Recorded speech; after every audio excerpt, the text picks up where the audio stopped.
Buongiorno e benvenuti a questa edizione del nostro telegiornale. Vediamo subito i titoli. Inseguimento all'americana tra le vie di Catania, 2 moto non si fermano all'alto e fuggono seminando il panico, bloccati grazie a un elicottero che dall'alto ne ha seguito le mosse. Non si ferma la serie di spaccate a Gela, stavolta presa di mira dai rapinatori una trattoria del centro. 2 imprenditori cinesi erano riusciti, con l'aiuto dei loro commercialisti, a truffare il fisco svuotando le proprie aziende. L'accusa è bancarotta fraudolenta. Il TAR boccia il decreto regionale che imponeva restrizioni ai titolari di case vacanze e B&B. Niente più obbligo, fra l'altro, di materassi ignifughi e di TV in camera. Mamma equilibrista costretta a barcamenarsi tra lavoro, figli e carenza di servizi, il rapporto di Save the Children. Ricorso degli ambientalisti al presidente Mattarella contro il dissalatore di Porto Empedocle, costato 30 milioni, doveva essere provvisorio e diventato fisso.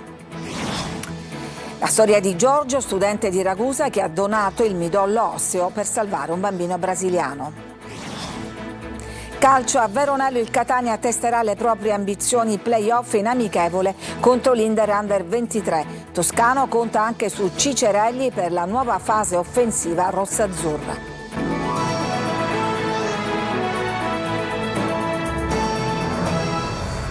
A Catania inseguimento in stile americano con un elicottero della polizia che dall'alto dalla caccia a 2 motociclisti in fuga senza targa. Alla fine sono stati arrestati. Giusy Lazzara.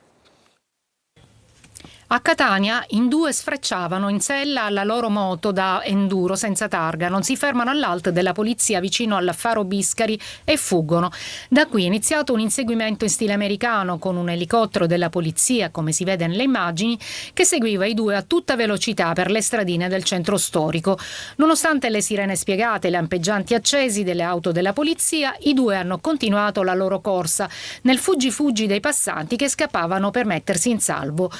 Poi si erano anche divisi, uno diretto in via della Concordia e l'altro in via della Scabrosa. Da terra, alla fine, seguendo le indicazioni dall'alto, la polizia ha fermato a San Cristoforo i 2 pregiudicati arrestati per fuga pericolosa. La fase finale della loro cattura è stata anche ostacolata da alcuni residenti del quartiere che si erano messi davanti ai poliziotti a piedi. Ai 2 indagati sono state contestate anche sanzioni per le infrazioni del codice della strada per 2.500 euro. E si allunga la scia di furti e spaccate a Gela, al centro di una escalation di violenza nel mirino la notte scorsa, una trattoria. Gerry Italia. Continua senza sosta l'emergenza spaccata in città. Stanotte un nuovo colpo, l'ennesimo. 11 episodi in pochi mesi, 3 soltanto nelle ultime 24 ore. Nel mirino, la trattoria San Giovanni, nel cuore del centro storico. Era circa l'1:30 quando un uomo con il volto nascosto da un cappuccio ha colpito, usando sempre lo stesso metodo, una pesante mazza per sfondare il vetro dell'ingresso laterale su via Bela. Pochi istanti per entrare, arraffare il cassetto della cassa, un tablet e persino il barattolo delle mance. Bottino, oltre 3.000 euro, anche a causa degli acconti per le imminenti comunioni. Un'azione rapida, mirata, quasi chirurgica, tutto ripreso dalle telecamere di sorveglianza interne ed esterne che il malvivente ha anche tentato invano di manomettere. Immagini ora al vaglio della polizia, impegnata a ricostruire movimenti e possibili collegamenti. E non si tratta di un caso isolato, l'ombra è quella di un fenomeno strutturato con modalità ricorrenti e obiettivi precisi: colpire di notte approfittando della chiusura e della scarsa presenza in strada. Secondo la procura, dietro la sequenza di colpi potrebbe esserci una vera e propria organizzazione. Anche sulle spaccate ci stiamo lavorando. Sono soggetti che si stanno dedicando a questo particolare tipo di reati contro il patrimonio. Intanto, sempre nelle ultime ore, un altro tassello sul fronte della criminalità. I carabinieri del reparto territoriale di Gela hanno arrestato un 20enne pregiudicato ritenuto complice in un tentato omicidio avvenuto nell'agosto del 2025. Secondo gli investigatori, il giovane avrebbe avuto un ruolo chiave nell'agguato: attirare la vittima nel punto stabilito, dove ad attenderla c'era il complice armato. 5 colpi di pistola esplosi a distanza ravvicinata che hanno ferito gravemente un 42enne. Un'esecuzione pianificata nei dettagli che conferma, secondo gli inquirenti, la presenza di dinamiche criminali organizzate sul territorio. 2 filoni diversi ma un'unica preoccupazione: una città sotto pressione dove la notte diventa terreno fertile per chi agisce nell'ombra. Ad Adrano, in provincia di Catania, è stato trovato un arsenale composto da pistole, fucili a canne mozze e centinaia di munizioni. Vediamo il servizio di Adelaide Barbagallo. Colpo alla criminalità di Adrano nel Catanese, una vasta operazione di controllo del territorio condotta alla squadra mobile Etnea e dal commissariato locale ha portato alla luce un vero e proprio arsenale nascosto tra abitazioni civili, garage e fondi agricoli. 4 le persone arrestate, una quinta è stata denunciata. Trovate numerose pistole con matricola a brasa, fucili a canne mozze e oltre 850 cartucce di vario calibro. Alle ricerche hanno partecipato anche gli specialisti della polizia scientifica arrivati da Roma, le cui apparecchiature georadar sono capaci di scansionare muri e terreni alla ricerca di nascondigli sotterranei. In una prima fase, svolta all'alba, gli agenti sono diretti nelle abitazioni di 4 adraniti, 2 dei quali con precedenti specifici in materia di armi. In pieno centro storico, nella casa di un 37enne, sono state rinvenute pistole semiautomatiche cariche e un revolver in una cassapanca. Nel suo garage, oltre a centinaia di proiettili, gli agenti hanno sequestrato 2 auto con targhe contraffatte. Altre armi clandestine, tra cui fucili da caccia nascosti sotto i divani e caricatori pronti all'uso, sono stati recuperati in proprietà rurali. Tutto il materiale è stato sequestrato e sarà sottoposto a esami balistici. L'obiettivo degli inquirenti è capire se queste armi siano state già utilizzate in recenti fatti di sangue o se facessero parte di una riserva strategica per i clan della zona. A Catania 2 imprenditori cinesi aiutati dai loro commercialisti sono riusciti a frodare il fisco. Giusy Lazzara ci spiega come. A Catania società che cedevano rami d'azienda per crearne nuove ed eludere il fisco. Messo in piedi un sistema di scatole vuote gestito da imprenditori cinesi con la complicità di 2 commercialisti. La Guardia di Finanza, coordinata dalla Procura, ha fatto scattare le misure cautelari per 4 persone indagate per bancarotta fraudolenta, mancato pagamento delle imposte e autoriciclaggio. Sequestrate 4 attività commerciali e beni per 6 milioni di euro. Secondo gli investigatori, i 2 imprenditori cinesi Fan Lin e Chunuan Chen potevano contare sul commercialista catanese Natale Strano del figlio Salvatore. I 4 avevano fatto chiudere l'attività di 2 imprese indebitate per 10 milioni di euro, la Oriente World SRL e la ditta individuale Chen Chua, a Mister Bianco e Catania, leader nel commercio all'ingrosso di abbigliamento e prodotti di ogni genere. Lo svuotamento, contesta la Procura di Catania, era avvenuto a favore di altre realtà aziendali costituite per proseguire l'attività commerciale senza dover adempiere alle obbligazioni fiscali maturate. Secondo gli investigatori, questi passaggi illeciti andavano avanti da anni. Cadono i limiti e le prescrizioni imposti agli affitti brevi da un decreto regionale, lo ha deciso il TAR. Sentiamo Manlio Viola. No a letti ignifughi, televisori in camera, bagni separati per uomo, donne e disabili nelle parti comuni e stop anche all'obbligo di coinvolgere i condomini nelle autorizzazioni per gli affitti brevi.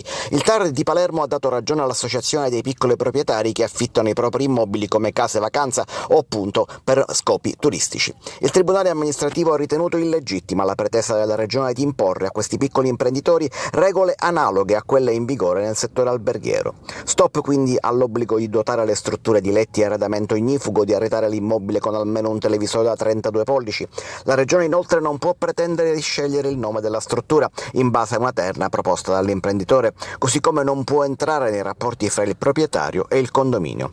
Annullando 12 delle 14 regole dettate con decreto, di fatto il TAR rende inutile l'intero decreto di giugno scorso, nonostante le modifiche fatte ad agosto dalla Regione proprio per evitare queste impasse. Da Viano Tarbartolo però gettano acqua sul fuoco, le regole annullate non sono decisive e l'impianto del decreto resta in piedi, dicono dagli uffici. Era già in corso una ulteriore revisione. A breve sarà emanato un nuovo decreto che sostituisce quello cassato in vista dell'estate 2006. Le regole bocciate non ci saranno più in larga parte, altre invece saranno formulate in maniera diversa. Mamme equilibriste costrette a barcamenarsi tra lavoro, figlio e servizi carenti. Il rapporto di Save the Children. Eva Spampinato. Lo Stato ci invita a fare figli, però mancano poi le strutture, gli ingranaggi che ci permettono di farli e farli crescere. Mamme equilibriste, sempre sull'orlo del sottile filo che unisce lavoro e figli, vita privata e gestione familiare, costrette ad una corsa d'ostacoli tra rinunce, discriminazioni e pressioni psicologiche. Perché oggi più che mai la maternità in Italia resta uno dei principali fattori di disuguaglianza. Mia madre non lavora e sta molto più tempo con noi e soprattutto con mia sorella più piccola. La Sicilia resta in fondo alla classifica delle regioni più amiche delle mamme. A dirlo è il nuovo rapporto Le Equilibriste di Save the Children realizzato con Istat. A confermarlo sono le donne. Lei personalmente, quando è diventata mamma, ha dovuto fare una scelta? Assolutamente sì, fare delle scelte professionali, quindi ridurre notevolmente il lavoro, autonomia rispetto a lavorare presso un altro studio perché non sarebbe stato più compatibile e chiedere, come dicevo, soprattutto l'aiuto dei nonni.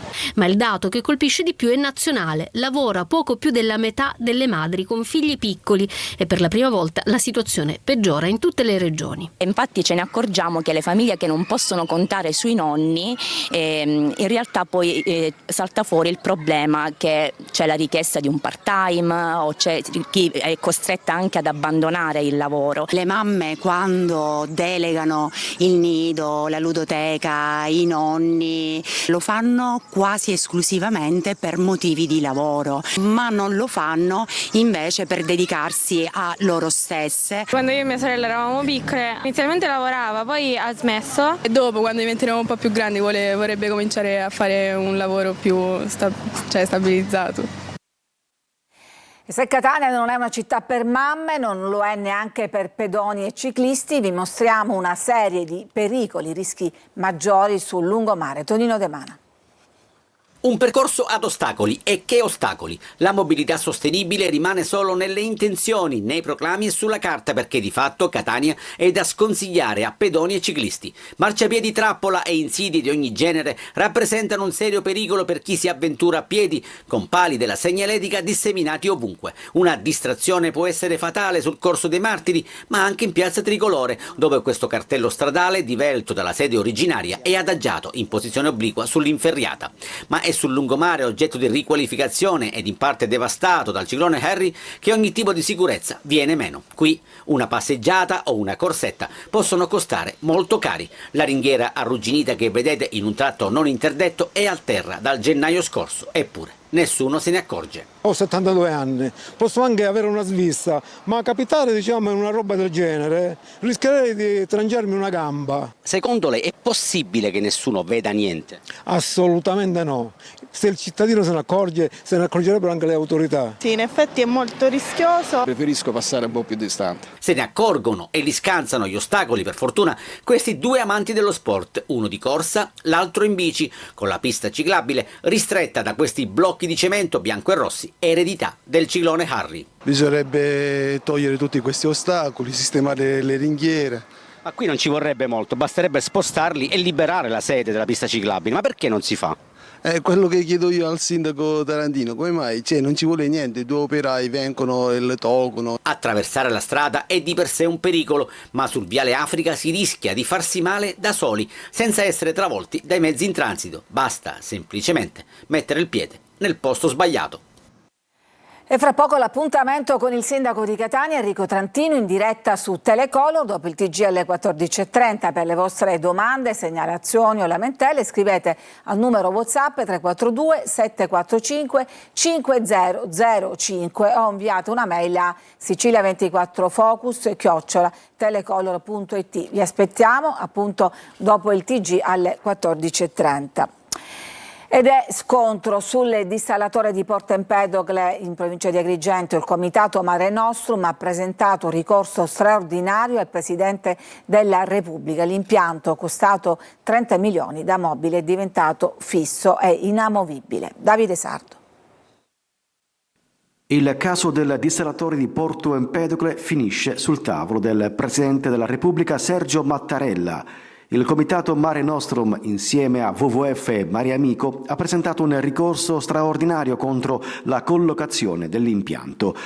Doveva essere mobile, temporaneo, invece è diventato fisso, inamovibile, nell'ex area Enel a ridosso della spiaggia di Marinella. Una scelta contestata anche per il costo, 30 milioni di euro. Secondo il comitato esisteva un'alternativa nell'area industriale ritenuta più idonea e meno impattante sul turismo. Ci opponiamo soprattutto al decreto numero 42 successivo di recente di pochi mesi fa, in cui si stabiliva che il dissalatore mobile diventava fisso. Questo noi non lo possiamo accettare, è un atto di prepotenza che scavalca le volontà locali di Porto Empedocle, che vorrebbe destinare quest'area, anzi che ha già deciso in base alle direttive di destinare quest'area allo sviluppo culturale e turistico, così come dovrebbe essere. Nel mirino anche le dichiarazioni contrastanti delle istituzioni. Nel luglio 2025 l'ingegnere Sansone aveva indicato un'altra destinazione. A febbraio il sindaco Martello ha parlato apertamente di essere stato ingannato. Poteva essere ripristinato laddove erano già presenti 2 installatori che erano stati dismessi nel corso degli anni. Questo soprattutto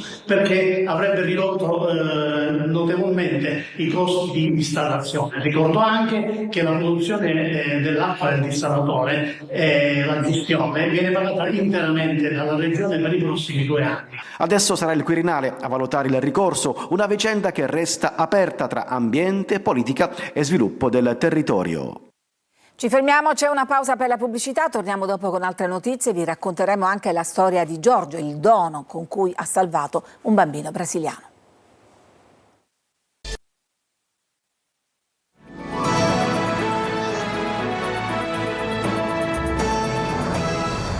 Nonostante fosse agli arresti domiciliari per una precedente aggressione con un coltello, è uscito di casa per punire quello che riteneva il corteggiatore della sorella. Per questo un 59enne di Calatabbiano, vediamo le immagini della precedente aggressione, è stato nuovamente denunciato dai carabinieri. Durante il confronto l'uomo avrebbe apostrofato la vittima con frasi intimidatorie come "te la farò pagare". L'aggressore, rintracciato poco dopo, è stato trovato armato di coltello, nonostante i militari gliene avessero già sequestrati 6, tra cui un coltello a scatto lungo 33 centimetri. Partono i lavori di manutenzione straordinaria su alcune strade di Siracusa per ridurre il pericolo per automobilisti e centauri. Sentiamo Francesco Aloi.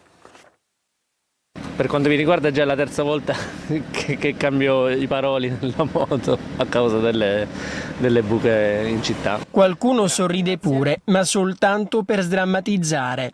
Le strade a Siracusa sono piene di buche.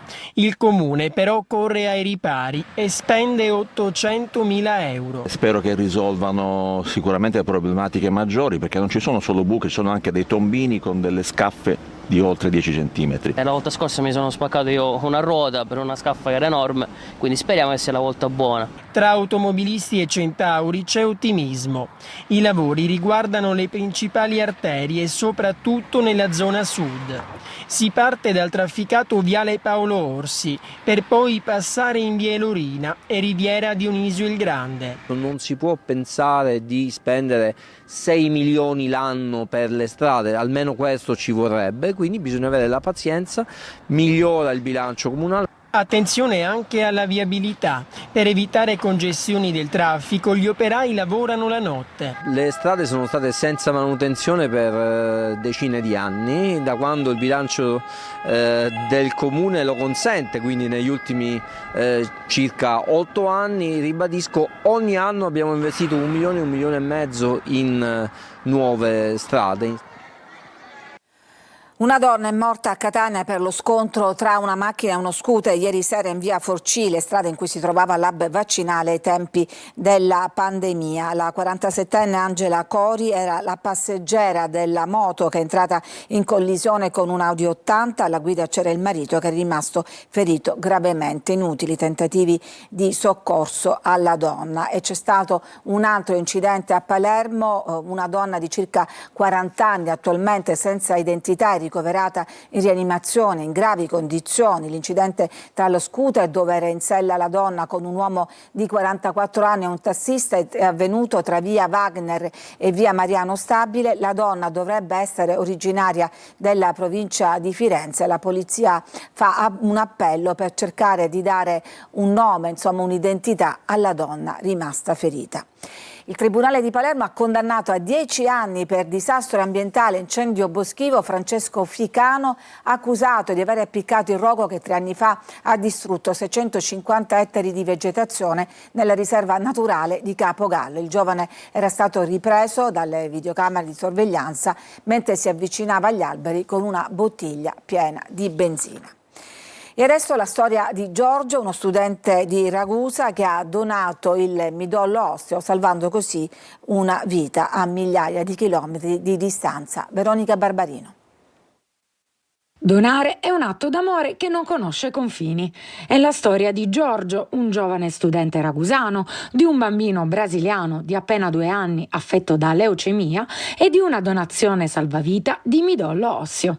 Un gesto di solidarietà iniziato durante una donazione di sangue all'Avis, dove Giorgio scopre che iscrivendosi al registro donatori di midollo osseo avrebbe avuto la possibilità di salvare una vita grazie alle sue cellule staminali. È una procedura ormai che si fa tramite aferesi, ovvero una classica donazione di sangue, solo che al posto magari di durare 15 minuti dura molto di più, ma a livello fisico non crea nessun tipo di problema. L'unico dolore che si può provare sono letteralmente le braccia indolenzite e basta. Pochi mesi dopo la chiamata, una compatibilità genetica rarissima ma esistente, era possibile con un piccolo paziente brasiliano. E ho salvato una vita. Ho scoperto la mattina stessa che era questo ragazzino del Brasile, poi per il resto però non ho mai conosciuto, mai incontrato questo bambino. Un gesto semplice ma dal valore immenso che oggi rappresenta una concreta speranza di vita. Ma come diventare donatori? Cerchiamo solo dei giovani che si vogliono iscrivere, dei giovani che hanno quella voglia di poter donare la vita ad un altro fratello genetico. Ci si iscrive tramite centro trasfusionale oppure tramite Avis. Si deve essere in ottima salute, 18-35 anni per iscriversi e di avere un peso minimo di 50 kg. Dopodiché potrebbe arrivare questa telefonata del centro trasfusionale che ti dice magari c'è questa persona, questo tuo fratello genetico che ha bisogno di te. Ognuno di noi quindi può diventare un giorno l'unica speranza per qualcun altro, anche dall'altra parte del mondo. Ci fermiamo, c'è ancora una pausa e poi la pagina sportiva con il Catania Veronello che testerà con l'Inter Under 23 le proprie ambizioni ai play-off. A tra poco.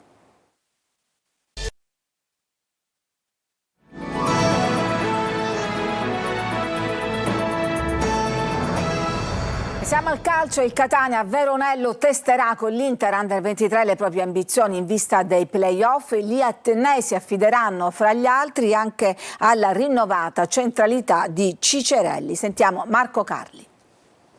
Il pieno inserimento degli infortunati da ritrovare senza rischi ma anche con ottimismo in chiave playoff e poi concetti diversi in attacco per risultare più incisivi in zona gol. Sono i primi 2 obiettivi, oltre quelli scontati della concentrazione del lavoro, del ritiro che il Catania sta svolgendo a Veronello.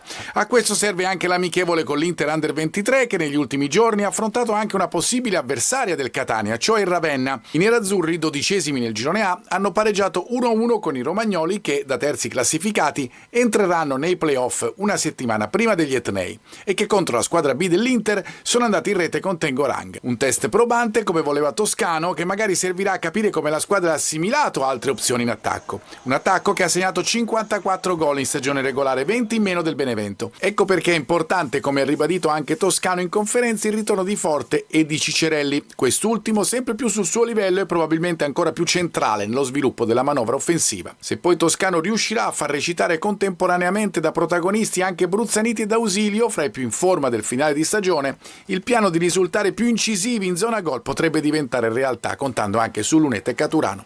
Per il resto, per dirla ancora come il tecnico, le sicurezze esistono e la squadra non le ha mai perse. Il dato della miglior difesa del girone, scalfito in parte dagli ultimi gol subiti, soprattutto al Massimino, è una di queste certezze. Ce le hanno anche altre squadre, come Brescia e Ascoli per esempio, ecco perché svoltare in attacco potrebbe fare ulteriormente la differenza. Tutto per questa edizione, vi lascio adesso all'appuntamento con il sindaco, grazie a tutti, un buon pomeriggio.